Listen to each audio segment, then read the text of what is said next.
niks gebeur nie.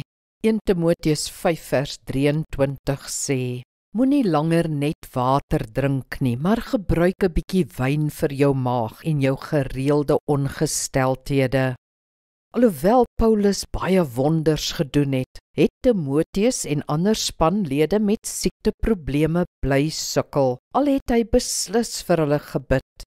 Hy het self ook gesondheidsprobleme gehad. So beleef ons ook dikwels dat ons vir ons gesondheid bid, maar niks gebeur nie. Hoe moet ons dit verstaan? Wil God dan nie hê dat ons gesond sal wees nie?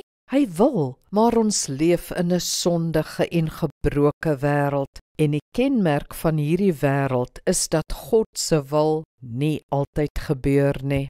Ons beleef dus steeds siekte, hartseer, lyding en dood, en so sal dit wees tot by die wederkoms.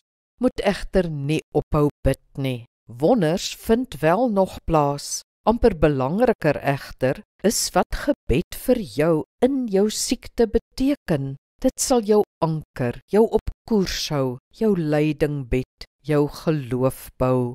O, eerder met God as sonder God in jou siek wees. Kom ons bid saam.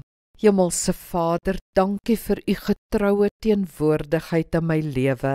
Ek weet ek kry nie altyd wat ek wil hê nie, maar ek weet ook, u verander nie nou alles wat sleg is nie. Ek verstaan hierdie dinge nie heeltemal nie, Here, maar ek hoef nie.